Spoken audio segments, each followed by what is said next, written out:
라는 제목의 말씀입니다. 예배는 우리가 하나님께 나아가는 것입니다. 그리고 예배는 하나님께 나아가서 하나님을 만나는 겁니다. 예배는 우리가 하나님께 나아가서 하나님을 만나고 또 하나님께 사랑을 고백하는 것입니다. 그러므로 예배는 누가 대신 드려줄 수 있는 것이 아니죠. 그렇죠? 우리 부모님이 내 대신 예배 드려줄 수 없고, 그리고 또 내 아내가, 내 남편이 내 대신해서 예배할 수가 없는 것이죠. 물론 여러분들이 집에서 예배하실 수도 있습니다. 혹시 거동하시기가 힘드시거나 또 몸이 아프신 분들은요, 병상 위에서도 예배하실 수가 있습니다.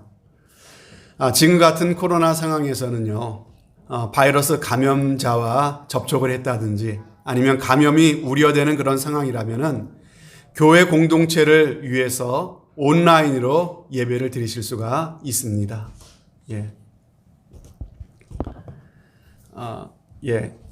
조금 통역하실 때 목소리를 조금 작게 해주셨으면 감사하겠습니다. 하지만 온라인 예배는 예배당에 나올 수 없을 때 드리는 일시적인 방편이지 현장 예배를 완전하게 대신할 수는 없습니다.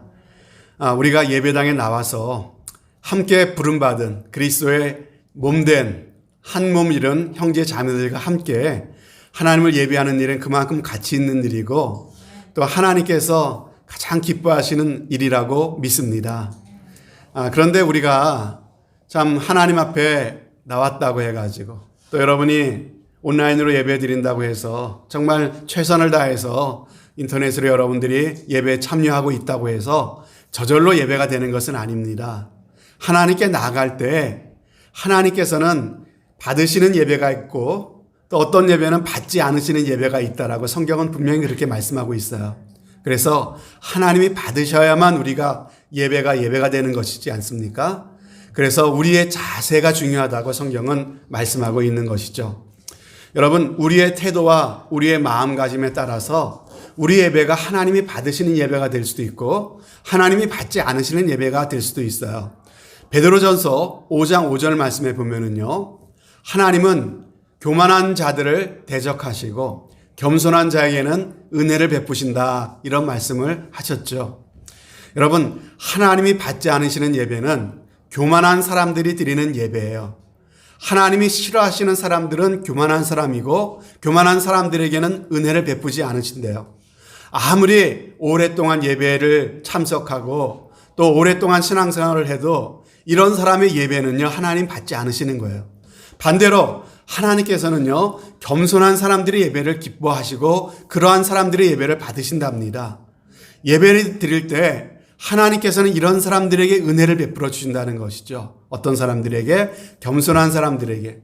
그래서 여러분들, 제가 예배를 시작하면서 기도할 때 항상 예배를 위해서 우리의 마음이 가난하고 겸손하게 해달라고 저는 항상 기도합니다. 여러분, 이러한 마음이 중요한 거예요. 잠언 22장 4절 말씀에 보면은 겸손과 여호와를 경외함의 보응은 재물과 영광과 생명이다라는 말씀을 하셨어요.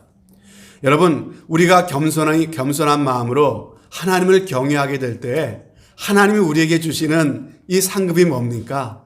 재물과 영광과 생명, 정말 우리가 바라고 원하는 것들이 다 들어있지 않습니까? 하나님께서는 우리에게 이러한 복을 주신대요. 어떤 사람들에게? 겸손한 사람들에게, 겸손한 마음으로 하나님을 경외하는 사람들에게 이러한 복을 주시겠다고 하나님이 약속하셨다는 것이죠. 그러므로 우리가 하나님께 나아갈 때 우리는 겸손한 마음으로 나가야 되는 것이에요. 오늘 읽은 요한복음 12장에 나오는 이 여인, 이 본문에서 우리는 정말 하나님이 가장 기뻐하셨던 한 여인, 예배자의 모습을 우리는 볼 수가 있습니다. 여러분, 여기에 나오는 이 사람은요, 힘 있는 사람이 아니었어요. 영향력 있는 사람도 아닙니다. 남자도 아니었습니다. 높은 사람도 아니었어요. 한마디로 말하면 힘없는 여인이었어요. 사람들에게 손가락질 받고 괄시받고 있었던 한 여인이었습니다. 하지만 주님은 그녀가 드리는 이 예배를 정말 기뻐하셨어요. 너무나 기뻐하셨어요. 예수님이 얼마나 이 예배를 기뻐하셨냐면요. 여러분, 이 예배를 받으시면서 온 방 안에 향기가 가득했다, 이렇게 성경은 말씀하고 있고요. 이 사건을 성경에 기록해 두셨어요. 여러분, 이 성경에 기록해 두셨는데 이 요한복음에만 기록해 두신 것이 아니라 우리 주님이 얼마나 이 예배를 기쁘게 받으시고 이러한 예배를 우리에게 참으로 알려주기 원하셨으면요, 마태복음에도, 마가복음에도, 누가복음에도, 요한복음에도, 여러분, 마태, 마가, 누가, 요한에 다 나오는 사건은 그렇게 많지 않아요. 그런데 이 여인이 드렸던 이 예배를 하나님께서는 마태, 마가, 누가, 요한에 다 기록해 두셨다는 거예요. 무슨 말입니까? 우리 주님이 그렇게 이 예배를 기쁘게 받으셨다라고 하는 것이죠. 여러분, 우리의 예배가 진정한 예배가 될 수 있느냐, 그렇지 않느냐라고 하는 것은 그 기준이 어디에 있습니까? 여러분, 예배는 내가 뭔가를 받으려고 드리는 게 아니에요. 물론 예배를 통해 우리는 많은 것을 받아요. 하지만은 우리가 받는 것이 예배의 가장 우선순위가 돼서는 안 된다는 거예요. 여러분, 예배는 하나님께 드리는 거예요. 그러므로 진정한 예배는 하나님이 받으셔야 예배가 되는 겁니다. 하나님이 받으셔야 예배예요. 하나님이 받으셔야 하나님께서 우리에게 비로소 예배하는 우리들에게 하나님 무엇인가를 주신다는 것이에요. 여러분, 그래서 사람들은 예배를 드리면서 항상 뭘 생각합니까? 이 예배를 통해 내가 뭔가를 받기를 원해요. 내 마음이 위로받기를 원하고, 내 마음에 하나님이 주시는 기쁨이 충만하기를 원하고, 예배를 통해서 뭔가 회복되기를 원하고, 뭔가 은혜 받기를 원하고, 뭔가 받아야 은혜를 받았다고, 예배를 드렸다고 생각하는데 여러분, 그렇지 않아요. 예배가 예배가 되기 위해서는 가장 중요한 것은요, 하나님이 받으셨는가라고 하는 것이죠. 하나님이 기뻐하시는 예배였는가라고 하는 것입니다. 저는 정말로 이 시간 함께 예배하고 있는 저와 여러분들이 하나님께 예배할 때마다 하나님이 받으시는 그러한 예배자가 꼭 되어주시기를 주님의 이름으로 축복합니다. 우리의 관심이 여기에 맞춰졌으면 좋겠어요. 하나님이 내 예배를 받으셨겠는가? 하나님이 기뻐하셨는가? 여기에 초점을 맞추고 하나님께 나아가는 저와 여러분이 꼭 되어주시기를 바랍니다. 오늘 하나님께서는 저와 여러분들에게 그러한 예배자가 되기 위해서 정말 우리가 따라할 수 있는 가장 좋은 본을 오늘 말씀을 통해서 보여주고 계시는 거예요. 가장 좋은 모델을 우리에게 보여주셔요. 오늘 이 여인이 드렸던 이 예배를 정말 우리가 배울 수 있었으면 좋겠습니다. 그렇다면 예수님께서 무엇 때문에 이 여인의 예배를 이렇게 기쁘게 받으신 걸까요? 그 핵심은요, 바로 이 여인이 겸손한 예배를 드렸기 때문에 그래요. 겸손으로 드리는 예배였기 때문에 하나님이 기쁘시게 받으신 거예요. 여러분, 오늘 말씀에 나오는 이 예배자의 이름은 뭡니까? 마리아의 마리아. 성경에 마리아라는 이름이 몇 사람 나오는데, 여러분, 이 마리아는 예수님의 어머니 마리아가 아닙니다. 나사로의 누이였던 마르다와 마리아, 그 마리아였죠. 그렇다면 이 예배, 이 여인의 예배를 통해서 우리가 볼 수 있는 겸손한 예배는 어떤 예배였습니까? 세 가지로 생각해 볼 수가 있는데, 첫 번째로요, 겸손한 예배는 낮아짐입니다. 내 자신을 가장 낮춰서 하나님께 드리는 예배가 겸손한 예배예요. 예배는 한마디로 누구를 높여드리는 겁니까? 하나님을 높여드리는 거예요. 하나님을 경배하는 것이 예배 아닙니까? 하나님을 칭찬하고 하나님을 높여드리는 게 예배예요. 하나님을 높여드리기 위해서는요, 내가 높아져서는 안 됩니다. 나를 낮추고 나를 가장 낮춰야 우리는 하나님을 가장 높여드릴 수가 있게 되는 것이에요. 오늘 본문에 나오는 마리아 예배는 바로 자신을 한없이 낮춰서 예수님을 높여드리는 그러한 겸손한 예배였다는 것이죠. 어떻게 자신을 낮췄습니까? 오늘 3절 말씀에 보면은요, 오늘 3절 말씀에 보면은 마리아는 지극히 비싼 향유, 순전한 나드 한 근을 가져다가 예수의 발 앞에 붓고 자기의 머리털로 그의 발을 씻었다고 그랬습니다. 여러분, 마리아가 예수님의 발을 자기의 머리카락으로 씻기 위해서는 어떻게 됩니까? 그분 앞에 완전히 엎드릴 수밖에 없는 거죠. 그분 앞에 무릎을 꿇을 수밖에 없는 거예요. 자세만 낮추는 것이 아니죠. 머리카락은 여인의 자존심 아닙니까? 그 머리카락으로 예수님의 발을 씻었다는 거예요. 참된 예배는요, 이처럼 자신의 몸의 자세를 낮출 뿐만 아니라 마음을 한없이 그분 앞에 낮추는 겁니다. 여러분, 신약 성경에 나오는 경배한다라고 하는, 워십에 해당하는 경배하다라고 하는 단어가 프로스퀴네오라고 되어 있습니다. 이 말의 뜻은요, 상대방의 발에 입을 맞춘다는 거예요. 여러분, 가장 자신을 낮추는 행위가 뭐겠습니까? 상대방의 발에 나의 입을 맞추는 것이 바로 프로스퀴네오, 이게 바로 경배한다고 하는 말의 의미인 것이에요. 여러분, 이처럼 하나님 앞에 나아가기 위해서는요, 우리를 완전히 낮춰야 하는 것이죠. 그분 앞에 내가 얼마나 좋은 집에 사느냐, 이게 중요한 게 아니에요. 내가 아무리 넓은 집에 살아도 하나님 앞에 그게 무슨 대수겠습니까? 내가 얼마나 좋고 비싼 차를 타고 다니냐, 그것도 문제가 되지 않습니다. 내가 얼마나 배웠는지도 문제가 아니에요.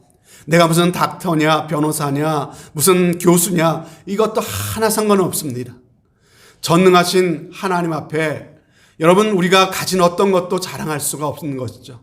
이 모든 것을 다 내려놓고 그것 때문에 내 마음이 하나님 앞에 교만하다면요, 우리는 주님이 받으시는 예배자가 될 수가 없어요.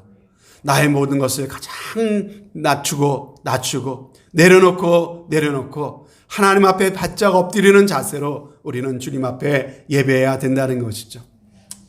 자, 구약 성경에도 경배하다에 해당하는 단어가 샤하라고 하는 단어로 되어 있습니다. 마찬가지 의미예요. 바짝 엎드린다라고 하는 의미가 바로 경배한다라고 하는 워십에 해당하는 의미인 것이죠. 여러분, 카톨릭 교회에서는요, 사제들이 그 신부로서 서품을 받을 때 어떤 자세로 서품을 받는지 아십니까? 이런 자세로 서품을 받습니다. 바로 프로스퀴네오, 샤하에 해당하는 그런 자세로 내가 신부로서 이렇게 서품을 받을 때 완전히 엎드리는 거예요. 하나님 앞에 엎드리는 것입니다. 자세를 낮추는 겸손한 예배자의 자세로서 하나님이 주시는 직분을 받아들인다고 하는 것이죠. 여러분, 자신을 낮춘다고 하는 것은요, 다른 말로 하면 자신을 감춘다고 하는 의미죠. 그런데 여러분, 인간의 본성은 우리 자신을 감추기를 싫어해요. 자꾸만 내 자신을 드러내고 싶어 합니다. 전 세계의 예배의 흐름을 이끌어가는 그러한 교회 중에 호주의 힐송교회라는 데가 있습니다. 호주의 힐송 처치, 바로 이 교회입니다. 상당한 많은 사람들이 모여서 하나님께 찬양을 드리고 있는데, 이 교회는요, 특별히 찬양이 유명해요. 이 교회 찬양이 전 세계의 찬양을 주도해가는 그런 교회입니다. 이 교회에서 불렀던 찬양을 번역해서 오늘날 많은 복음성가를 우리도 부르고 있어요. 뭐 주께 가오니라든지 뭐 그런 찬양들 있잖아요. 다 이 교회에서 불렀던 찬양들이죠. 그런데 이 교회의 찬양 인도 사역자가 누구냐면요, 바로 달린 책이라고 하는 이 여자분입니다. 이분이 이 교회 찬양 인도자예요. 아주 유명한 분입니다. 가는 곳마다 사람들이 열광하는 분이에요. 이분이 가는 곳마다 예배 인도자를 꿈꾸는 젊은 사람들이 그분에게 배우기를 사모하면서 모여드는 그러한 사람입니다. 그런데 이분이 뭐라고 고백했는지 아십니까? 내가 하나님께 예배 드릴 때 예배로 인해서 가장 힘든 것이 하나 있다는 것이죠. 예배로 인하여 내가 너무나 유명해졌다는 것이 가장 힘들다는 거예요. 여러분, 예배를 통해 하나님의 이름을 높여야 되고 하나님만을 드러내야 되고 하나님만을 경배해야 되는데, 달링 책이라고 하는 자신의 이름이 자꾸만 드러나는 것 때문에 자기가 너무나 힘든다고 하는 그러한 이야기를 했다는 것이죠. 여러분, 그렇습니다. 예배는 우리의 이름이 드러나는 게 아니에요. 여러분, 저도 앞에서 예배를 인도하면서 또 말씀을 전하면서 내가 말씀을 잘 전하면 내 자신이 흐뭇하고 뭔가 좀 한 것 같고 이런 마음이 들 때가 있다는 거예요. 여러분, 그래서는 안 된다는 것이죠. 예배는 내 자신을 완전히 죽어져야 되고 낮아져야 되는 것이고 하나님의 이름만을 드러내야 된다는 거예요. 그래서 저를 위해서 기도해 주시기 바랍니다. 말씀을 전할 때도 정말로 하나님만을 드러내는 그러한 설교자가 되게 해달라고 기도해 주시기를 부탁을 드리겠습니다. 여러분 대표 기도하실 적에도 마찬가지예요. 기도하시고 올라오세요. 내가 이만큼 기도한다라는 것을 사람들한테 보여주고 혹시라도 실수하면 아이 창피해 이런 마음이 되지 않도록 하나님만을 높여드리는 그러한 기도자가 되기 위해서 여러분들 기도하시고 기도해 주시기를 바랍니다. 여러분 꼭 무슨 순서를 맡으신 분들뿐만이 아니라 여러분이 예배 드릴 때도 마찬가지예요. 정말로 하나님만을 높여드리겠다는 마음을 가지고 하나님을 예배하는 여러분들의 마음가짐이 되었으면 좋겠습니다. 구약시대에 예배가 뭡니까? 제사였잖아요. 구약시대는 제사로 예배를 드렸잖아요. 제사를 드릴 때 제물이 살아서는 예배가 될 수 있습니까? 제물이 살아서 막 팔딱팔딱 뛰어다니면요, 그것은 제물이 될 수가 없어요. 제물이 되기 위해서는 그 제사의 제물이 죽어져야 되는 거예요. 그런데 그냥 양과 소 같은 제물이 그냥 죽어지는 게 아니라 성경을 읽어보면은요, 죽어져도 그 죽어지는 과정을 아주 생생하게 성경은 기록해 놓고 있어요. 번제를 드리는 것을 예를 들어볼까요? 소나 양을 제물로 가지고 오면요, 그 머리에 손을 얹고 기도해서 죄를 전가시키지 않습니까? 그런 다음에 어떻게 합니까? 소나 양을 잘 잡아요. 칼로 찔러서 죽이는 거죠. 그러고 나서 피를 뺍니다. 피를 빼라 그랬어요. 그리고 가죽을 벗기래요. 가죽을 벗길 뿐만 아니라 내장을 꺼내서 내장을 다 씻습니다. 그리고 마디마디마다 다 해치를 하래요. 그리고 살덩어리를 그냥 얹어놓은 것이 아니라 그것을 다 각을 떠가지고 그래가지고 그 제단에 올려놓고 불태워 하나님 앞에 온전히 불살라 드려라. 그것이 하나님께 향기로운 제물이 된다고 성경 그렇게 말씀하고 있어요. 여러분, 이 제물을 그냥 잡아다가 불태워 살라서 제물로 삼으라고 하지 않고 이렇게 죽이는 과정을 세세하게 기록한 이유가 뭘까요? 여러분, 우리가 주님 앞에 예배 드릴 때 우리 자신이 제물이라는 거예요. 내가 살아서는 주님이 받으시는 예배가 될 수 없다는 거예요. 내가 죽어져야 된다는 거예요. 죽어져도 또 죽어지고 또 죽어지고 완전히 죽어져야 주님이 받으시는 향기로운 제물이 될 수 있다고 하는 것을 상징적으로 보여주는 그림인 줄로 믿습니다. 여러분, 곡식으로 드리는 제사도 있지 않습니까? 소제. 곡식으로 제사를 드릴 때도요, 곡식 알갱이 그대로 갖고 와서 제물로 드리라는 그런 말씀이 없습니다. 그것은 주님이 받으시는 예물이 아니에요. 주님이 받으시는 예물을 어떻게 해야 됩니까? 곡식 곡물을 가지고 그것을 빻아야 합니다. 적당히 빻아서도 안 되고요, 완전히 고운 가루가 되도록 빻으라고 말씀하시는 거예요. 고운 가루가 되어야, 그래야 그것이 주님께 드려질 수 있는 하나님이 받으시는 소제물이 된다고 가르치시는 이유가 뭘까요? 여러분, 우리 나의 고집, 나의 경험, 나의 지식이 빠지고 부서져서 그래서 주님 앞에 드려지는 그러한 예배가 하나님이 기뻐 받으시는 온전한 예배가 된다는 것을 그림으로 보여주는 내용이라고 하는 것이죠. 여러분, 내가 살아서는 하나님이 받으시는 제사가 될 수 없다. 나를 드러내려고 하고 예배하면서도 내 감정, 내 판단, 내 뜻을 주장해서는요, 하나님께 바른 예배가 될 수가 없다는 거예요. 하나님의 이름만을 높이고 하나님의 뜻만을 살려야 된다는 것이죠. 그리고 내 경험과 내 지식으로 하나님 말씀 한번 들어보고 내가 한번 들어보고 나서 판단해서 내가 결정하겠다가 아니라 주님 말씀만 하옵소서, 종이 듣겠나이다라고 하는 것이 바로 우리가 주님 앞에 나아가는 바른 태도다라고 하는 것을 말씀해주고 있는 것이죠. 노아복음 18장에 보면은요, 무릇 자기를 높이는 자는 낮아지게 될 것이고 자기를 낮추는 자는 높아지리라, 이런 말씀 있죠. 여러분, 하나님 앞에 높아진 마음으로는요, 결코 은혜를 받을 수가 없습니다. 다시 말씀드리지만요, 어떤 분들은 예배를 드리면서 내가 모든 것을 판단해요. 그리고 내가 결정해요. 내가 은혜를 받을지, 그 말씀을 받아들일지 안 받아들일지 들어보고 판단해보고 내가 결정해요. 여러분, 주도권이 누구에게 있습니까? 나에게 있어요. 그러나 그건 교만한 마음이라 말씀하고 있어요.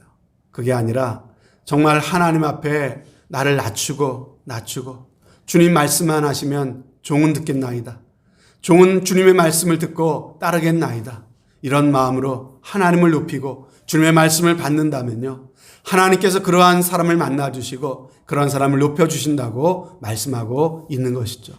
저와 여러분들이 참 하나님 앞에 이러한 겸손함이 있었으면 좋겠습니다. 여러분, 이러한 겸손함을 갖는 것은요, 쉬운 일이 아니에요. 겸손해져야 됩니다라고 여러분들에게 말씀드려서 되는 것이 아니에요. 여러분, 하나님을 여러분들이 정말로 만나는 귀한 은혜가 있으시기를 바랍니다. 주님을 만나면요, 우리는 겸손하고 싶어도 겸손할 수가 없어요. 하나님의 그 영광스러움과 그 지혜로움과 그 광대하심을 조금이라도 맛본 사람이라면요, 내가 가진 것이 얼마나 하찮은 것인지를 우리가 너무나 잘 알기 때문에요. 내가 가진 것 때문에 하나님의 은혜를 받을지 안 받을지 내가 결정하는 그런 교만한 마음을 가질 수가 없어요. 내 자신을 내려놓을 수밖에 없고 하나님을 전적으로 받아들이는 겸손한 사람이 될 수밖에 없습니다. 하나님의 영광 앞에서는 귀한 은혜가 여러분들 가운데 있으시길 바라고, 그 영광으로 말미암아 하나님 앞에 자신을 낮추는 겸손한 예배자가 꼭 되실 수 있기를 주님의 이름으로 축복합니다. 두 번째로 겸손한 예배는요, 섬김입니다. 섬기는 예배. 예배를 영어로 worship이라고도 하지만은 또 예배를 영어로 다른 말로 또 뭐라고 그럽니까? 서비스라고 얘기하죠. 서비스. 예. 서비스가 뭡니까? 섬기는 거죠. 그래서 3절에 보면은 마리아가 그렇게 몸을 낮춰서 머리를 숙여서 예수님의 발을 씻겨드리고 있죠. 여러분, 같은 사건을 기록하고 있는 누가복음 7장 보면은 마리아가 예수님의 발에 향유를 붓기 전에 눈물로 또 머리털로 예수님의 발을 씻겨드렸다고 이렇게 말씀하고 있어요. 아무도 예수님이 집에 들어오실 때 아무도 예수님의 발을 씻겨드릴 물을 준 사람이 없었는데 마리아가 예수님의 그 발을 씻겨드린 거예요. 자신의 눈물로. 그 발에 향유를 부어서 자신의 머리카락으로 닦아드린 겁니다. 여러분, 섬김이죠, 섬김. 여러분, 예배라고 하는 것은요, 단지 찬송을 부르고 경배를 드린다고 하는 것과 같은 의미가 아닙니다. 예배는 설교 말씀을 전하고 말씀을 듣는 것과 같은 의미도 아닙니다. 여러분, 그래서 우리는 예배를 통해 하나님 앞에 그 이상의 것을 드리는 거예요. 우리의 목소리, 우리의 찬양 이상의 것을 드리는 것입니다. 말씀을 듣고 우리의 마음을 드리는데 우리의 마음 이상을 하나님께 드리는 거예요. 우리가 하나님 앞에 기도를 드리는데 기도 이상을 하나님께 드리는 게 예배입니다. 우리의 몸과 마음을 다해서 하나님을 섬겨드리는 것이 바로 예배라고 하는 것입니다. 저는 이것을 생각할 때마다 생각나는 사람이 있어요. 이미 여러분들에게 말씀 소개를 해드린 적이 있는데 바로 로렌스 형제라고 하는 분입니다. 이분은 과거 프랑스의 한 수도원에서 살았던 수도사입니다. 수도사. 그런데 이분은 수도원에서 수행을 하면서 말씀을 가르치고 예배를 인도하고 했던 그런 수도사가 아니었어요. 이분이 했던 역할은 뭐냐면 수도원에서 음식을 만드는 요리사였어요. 부엌에서 음식을 만들고 사람들에게 그것을 공급하는 그런 일을 하는 사람이었어요. 그런데 이분이 그 수도원에서 시간이 갈수록 점점 사람들에게 존경을 받고 그 수도원에서 가장 영향력 있고 쓰임받는 수도사가 되었습니다. 이분은 글을 썼어요. 그 글이 책으로 나와 있습니다. 하나님의 임재 연습이라고 하는 책을 여러분들이 기독교 서점이나 가보시면요, 많이 나와 있습니다. 여러 출판사에서 출판이 되어 있는데 여러분 아직 이 책을 보지 않으신 분들이라면 꼭 한번 읽어보시기를 추천을 드립니다. 예, 저한테 얘기하시면 아마 저희 집에 누구를 빌려줬는지 있는지 모르겠는데 있으면 빌려드리겠습니다. 꼭 읽어보세요. 하나님의 임재 연습이라고 하는 거. 여러분, 우리의 신앙에 굉장히 유익한 그런 책입니다. 그런데 이분은 이 책에서 이런 고백을 하고 있어요. 밥을 먹을 때나 허드렛 일을 할 때에도 심령을 그분께 올려드리십시오. 아주 작고 사소해 보이는 순간에도 그분을 기억하는 것이 그분을 기쁘게 해 드리는 것입니다. 여러분, 이분이 하나님의 임재 연습을 했대요. 그 임재 연습이 무엇이냐면요, 무슨 일을 하든지 그 일을 할 때마다 그 순간순간마다 누구를 기억해내는 거예요? 하나님을 기억하는 거예요. 그리고 그 하나님을 사랑하는 마음으로 그분을 섬기듯이 그 일을 하는 연습입니다. 이것이 바로 하나님의 임재 연습이에요. 그래서 이 로렌스 형제가 수도원에서 참 가르치고 예배를 인도하는 사람이 아니었지만요, 요리사로 부엌에서 일을 하면서도 하나님을 전심으로 사랑하는 마음으로 그 일을 했다는 거예요. 청소할 때도 밥을 지을 때도 섬기는 마음으로 아주 작은 일을 할 때 참으로 그 일을 하나님을 섬기듯이 했다는 것이죠. 이렇게까지 고백하고 있습니다. 나는 프라이팬에 계란 후라이를 뒤집을 때에도 하나님을 사랑하는 마음으로 뒤집습니다. 이런 고백을 했다는 거예요. 여러분, 이 자리에 그 주부 되시는 분들 한번 묻겠습니다. 여러분들은 계란 후라이를 만드실 때 여러분 어떤 마음을 가지고 계란 후라이를 뒤집으십니까?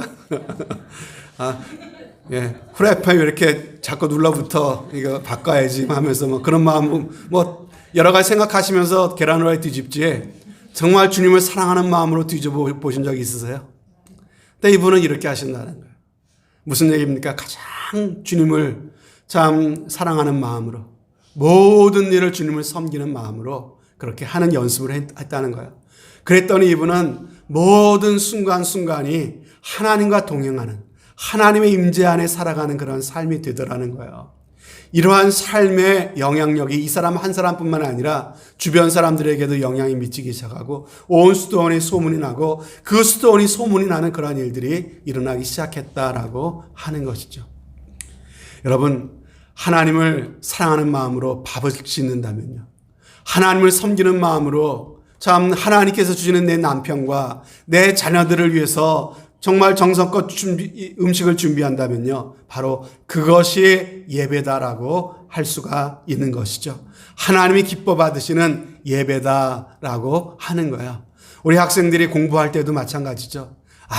그냥 우리 엄마 아빠가 좋은 대학교 가라니까 열심히 안 하고 학교 떨어지면은 엄마 아빠 실망시켜 드릴 것 같아서, 그래서 억지로 공부하는 것은 여러분 같은 공부를 해도요, 그것은 참 불행한 거예요. 하지만 하나님을 사랑하는 마음으로, 정말로 주님을 섬기는 마음으로 공부를 한다면 그것이 주님이 받으시는 예배가 된다고 말씀하고 있는 것이죠. 다시 말씀드립니다. 참된 예배, 겸손으로 드리는 예배는 섬김입니다. 섬김. 우리 전시기 집사님 여기 계시지만은 감사해요. 우리 주변에 이런 나무들도 있고 마당이 있는데 항상 깨끗하게 유지가 되고 있지 않습니까? 이렇게 또 한 두 주 전에 오셔가지고 뭐 바닥에 떨어졌던 쌓여 있었던 나뭇잎들이든지 가지 같은 것을 깨끗하게 다 청소를 해 주셨어요. 그래서 마당이 깨끗하게 유지가 되고 있습니다. 우리 반주자 우리 조인 권사님, 우리 반주를 이렇게 치시는 것 같지만은요, 여러분 반주 찬양하실 때 좀 편안한 건 못 느끼세요? 여러분, 음이 대부분 높은 것들이 저도 힘들고 연세 많으신 분들 부르기가 힘들잖아요. 그래서 키를 낮춰가지고 악보를 다 그리세요. 그래서 그것을 키를 낮춰서 치시는 거예요. 그런 수고를 하시면서 반주를 준비하고 계시는 것이죠. 여러분, 이 강단에 항상 이렇게 꽃이 있고 또 꽃꽂이도 꽂히고 이렇게 장식이 되어 있잖아요. 또 여러분 친교실에 또 보면은 이렇게 꽃도 꽂혀 있기도 하고 이러지 않습니까? 우리 최영심 집사님 참 보이지 않는 데서 섬겨주셔서 그러한 일들이 가능하다라고 하는 것이죠. 우리 조연이 지금 통역하고 있지만은요, 제가 전날 토요일 날 원고를 보내주면은 우리 조연이 여기 미국에서 나고 자랐으니까는 한국말이 완벽하지 않잖아요. 그러다 보니까는 다 모르는 단어, 모르는 표현들 또 다 찾아가지고 미리 읽어보고 준비하고 그리고 와서 통역을 하고 있습니다. 참 감사한 것이죠.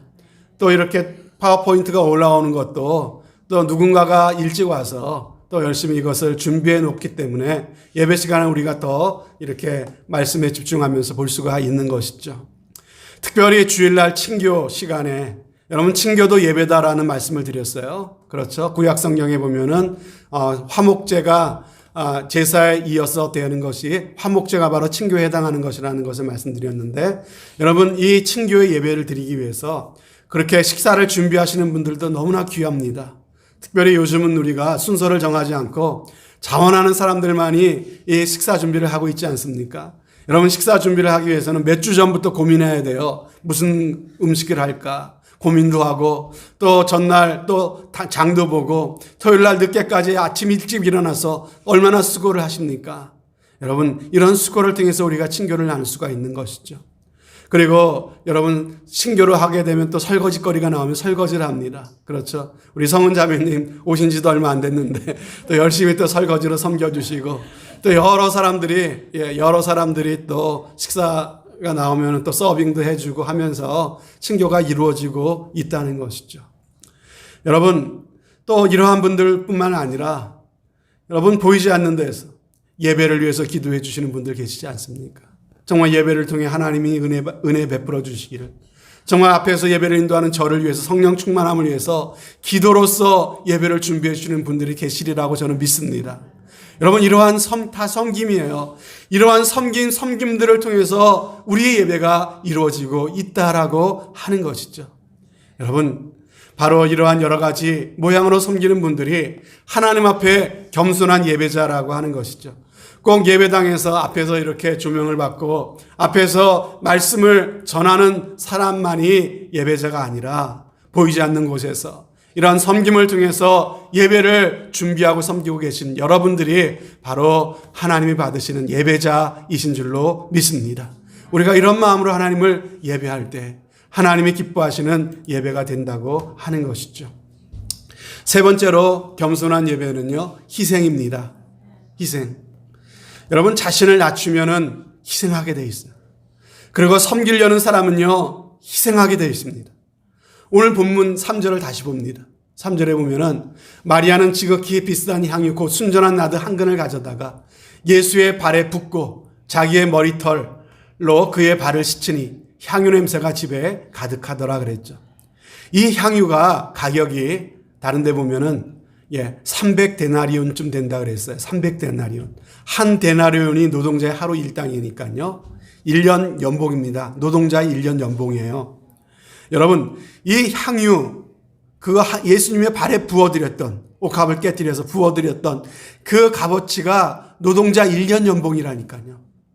아마도 이 젊은 마리아는 여인으로서 결혼 지참금으로서 참 쓰고 싶은 거 쓰지 않고 먹고 싶은 거 먹지 않고 열심히 모은 그러한 향유였을 거예요. 그런데 이 소중한 향유를 아낌없이 주님 발 앞에 쏟아 부어 드렸다는 것이죠.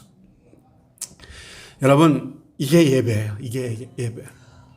어떤 사람들은 왜 이렇게 가난한 사람들을 구제나 하지, 왜 이렇게 허비하느냐라고, 낭비하느냐라고 비아냥거리는 사람도 있었습니다. 그러나 예수님은 이 예배를 기쁘게 받으셨어요. 왜요? 이 여인은 예수님이 이제 십자가를 지시고 우리의 죄를 대신해서 고난의 길을 가실 것을 알고 예수님의 죽음을 미리 그 향유를 부으면서 예배하고 있었던 것이죠. 여러분, 진정한 예배에는 희생이 있는 것이에요. 그래서 구약 성경에 제사를 일컫는 다른 말로 구약 성경에 보면 제사를 다른 말로 희생을 드린다 이렇게 말씀하고 있는 거예요. 제사 드린다, 희생을 드린다 같은 의미예요. 여러분, 엄밀한 의미에서 희생이 따르지 않는 예배는 진정한 예배가 아닙니다. 희생이 있어야 그 예배가 진정한 예배가 될 수가 있는 것이죠. 제가 월남전에서 포로로 잡혔던 한 미군 장교의 수기를 본 적이 있습니다. 특별히 감동적인 그런 장면이요, 포로 수용소에서 드렸던 예배에 대해서 쓴 그런 내용이었습니다. 포로 수용소에서는요, 때때로 불려가서 고문을 당합니다. 그리고 먹을 음식도 겨우 굶어 죽지 않을 정도로만 줍니다. 그러니까 얼마나 힘들겠어요. 죽지 못해 사는 거죠. 그래도 그 힘든 순간을 견딜 수 있었던 것은요, 그들을 살게 했던 것이 바로 포로 수용소에서 드렸던 예배였다고 고백하고 있습니다. 그들의 예배를 어떻게 드렸는가라고 하면요, 여러분, 포로 수용소에 무슨 설교할 사람이 있겠습니까? 설교자가 없죠. 여러분, 성경책도 없어요. 그런데 이 포로 수용소 안에 성경책이 당시에 딱 한 권 있었답니다. 베트남군 그 장교가 갖고 있는 영어로 된 성경책이 한 권 있었대요. 그러면 이 포로 중에 한 사람이 가서 성경을 볼 수 있게 해달라고 부탁을 하는 거죠. 성경을 보게 해주면은 하루는 쉬지 않고 더 일하겠다, 어떤 그런 조건을 달고 성경을 겨우 힘들게 부탁을 해서 볼 수 있게 해주는 거예요. 그러면은 한 30분 정도 볼 수 있게 허락을 한답니다. 그러면 얼른 준비해 간 걸 꺼내가지고 30분 동안 열심히 성경을 적는 거예요. 성경을 베껴 쓰는 거죠. 근데 베껴 쓰는 것도 베트남 군인들의 조롱을 견디면서 온갖 방해를 견디면서 필사적으로 30분 주어진 시간 안에 최대한 많은 성경 구절을 적는 겁니다. 그렇게 힘들게 베껴가지고 나오면 감방으로 가서 동료들을 모으는 거죠. 그리고 써온 것을 찢어가지고 나눠주면서 외우라는 거예요. 외우라는 거예요. 그 베껴갖고 온 그것도 그렇게 하루 저녁이 지나고 점호 시간에 다 뺏어간답니다. 그래서 그걸 뺏기기 전에 외워야 되는 것이죠. 그러니까 다 몇 구절씩 나눠주면서 외우라는 거예요. 예를 들어서 요한복음 1장을 100개 갖고 왔다 그러면은 너는 1절부터 5절까지, 너는 6절부터 10절까지 외워. 그러면서 그걸 열심히 외우는 거예요. 이걸 네가 잊어버리면은 요한복음 1장에서 그 구절을 우리는 비는 거야. 그러니까 잊어버리지 말고 외워. 그래서 필사적으로 외우는 겁니다. 그러면서 그 말씀이 성육신이 되는 거예요. 그렇게 해가지고 요한복음 통째를 외워 예배를 드립니다. 설교 시간이 없어요. 외웠던 말씀을 돌아가면서 그것을 암송한 것을 낭독을 하는 거예요. 그것이 말씀을 듣는 시간이랍니다. 그리고 찬송을 드리는데 찬송을 큰 소리로 드리면은 베트남 군들이 와서 때리고 학대를 하니까는 소리를 내지 못합니다. 그러면서 이렇게 소리는 내지 못하고 찬양을 하는데 지금부터 좋으신 하나님을 찬양합시다라고 하면요. 소리는 내지 못하고 입모양으로만 이렇게 찬양을 드린다는 거예요. 여러분 찬양이 끝나고 나면 성만찬을 하는데 빵과 포도주가 없잖아요. 여러분 쥐꼬리만큼 배급되는 그 마른 빵 그리고 멀건 스프를 조금씩 모아가지고 성만찬을 위해서 모은답니다.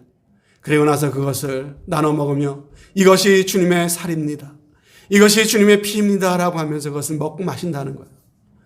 그들이 그러한 어려움 속에서 참 매를 맞아가면서도 온갖 조롱과 희생을 감수하면서도 이렇게 예배를 드릴 때 그들이 과거 고향 땅 미국에서 화려한 교회 예배당에서 참으로 드렸던 그 예배와는 비교할 수 없는 성령의 강력한 임재 그리고 포로 수용소에 임하는 하나님의 놀라운 위로가 그 예배 가운데 있었다고 그렇게 고백하고 있는 거예요.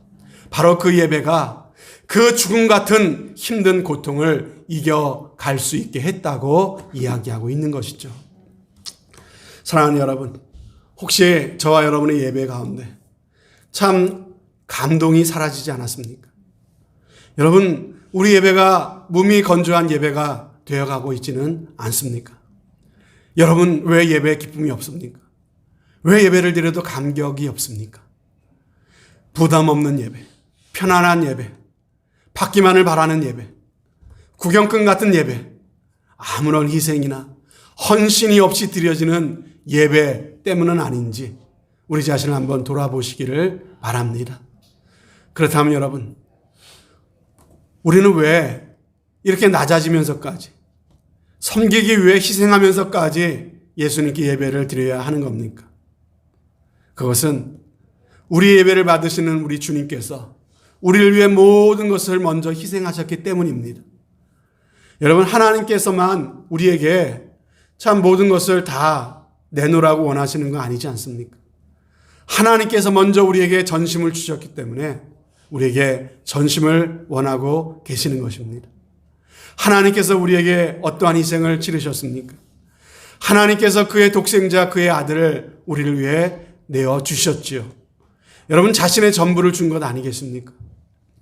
여러분 그래서 하나님께서 우리에게 전심을 주셨기에 전심은 전심만이 만날 수가 있는 것이죠. 우리도 하나님 앞에 전심으로 나아가야 우리에게 전심을 주신 하나님의 그 전심을 우리는 비로소 만날 수가 있다라고 하는 것이죠.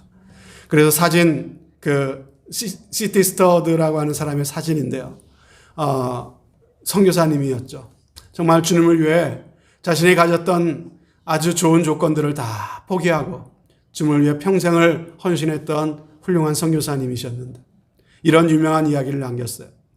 그리스도께서 하나님의 아들이시고 우리를 위하여 돌아가신 것이 사실이라면 주님을 위한 우리의 어떤 희생도 희생이 아닙니다. 이런 고백을 했어요. 선교사님 참 고생하시죠. 선교사님 어쩜 그렇게 주님을 위해 희생하셨습니까?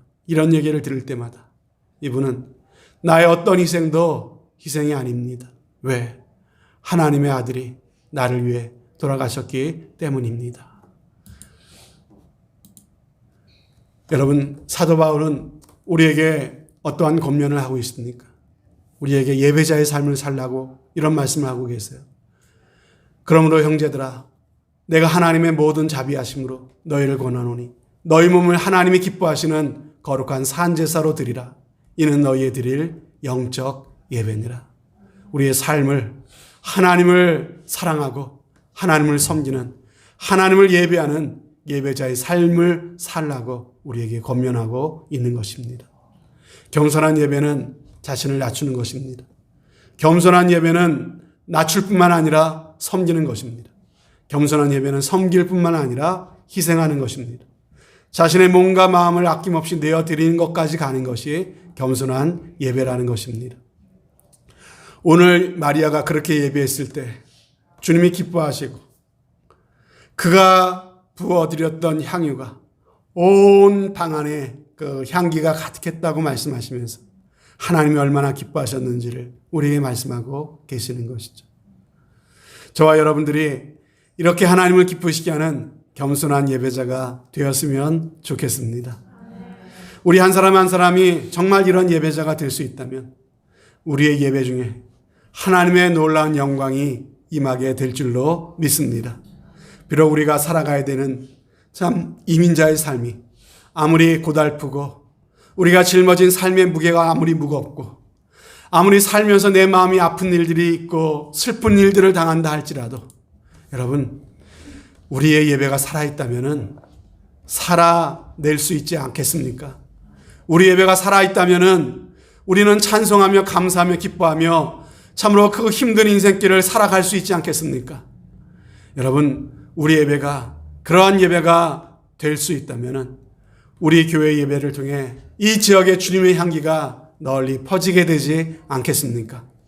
여러분, 우리의 예배가 참으로 이러한 예배가 되어서 우리의 영혼을 살릴 뿐만 아니라 우리의 가정과 우리의 자녀들을 살리고 이 시대에 주님의 뜻을 이루어 갈 수 있는 놀라운 은혜가 꼭 있으시기를 주님의 이름으로 축원드립니다. 아멘. 하나님 아버지 감사합니다.